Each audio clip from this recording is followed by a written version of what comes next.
নমস্কার, আমি অ্যাস্ট্রোলজি চিনি তাপস আচার্য। আমার ইউটিউব চ্যানেলে আপনাদের সবাইকে স্বাগত। 2024 এপ্রিল মাস আপনাদের ভাগ্য কন্যা রাশির জাতক বা জাতিকাদের কি বলছে।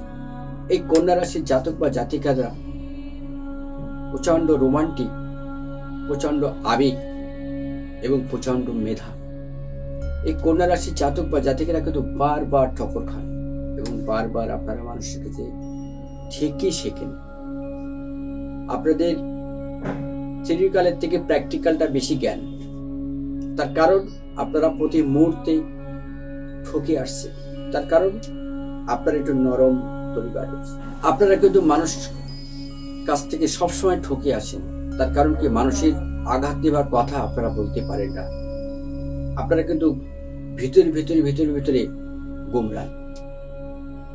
বাড়িতে এসে বলেন, কেন আমার সাথে এরকম করলো? তার কারণ কি?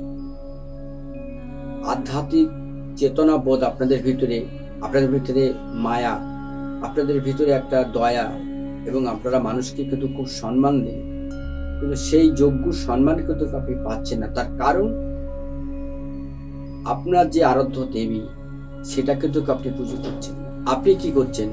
কোনো পুজোয় যাচ্ছেন, মেলাঘাটে যাচ্ছেন, ঠাকুর নিয়ে এসে ঘরে জড়ো করছেন। করবেন না।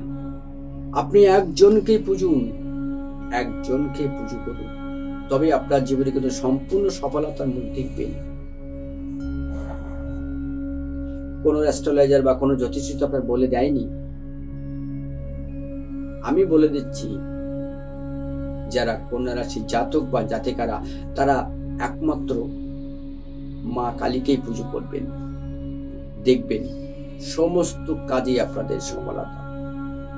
যে কাজ এতদিন আপনাদের হয়নি, আটকে আছে, পেমেন্ট পাচ্ছেন না, চাকরি পেন্ডিং হয়ে আছে, বাচ্চা দুষ্টুমি করছে, আপনার যদি বাড়িতে কন্যা রাশি সন্তান হয়ে থাকে, আপনারা তার নামে মা কালীর পুজো দিন।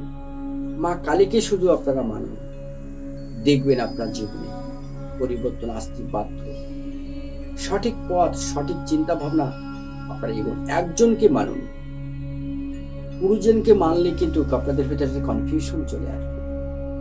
সবার একটা পাওয়ার, ভালো থাকা যায় না। কারণ রাশি চক্রের যিনি দেবতা, তাকে আপনারা পুজো পাঠ করুন, তাকে আরাধ্য দেবতা হিসেবে মানুন। আরাধ্যা দেবী হিসেবে তাকে মানলেই আপনার জীবনে কিন্তু উন্নতি কেউ ঠেকাতে পারবে না।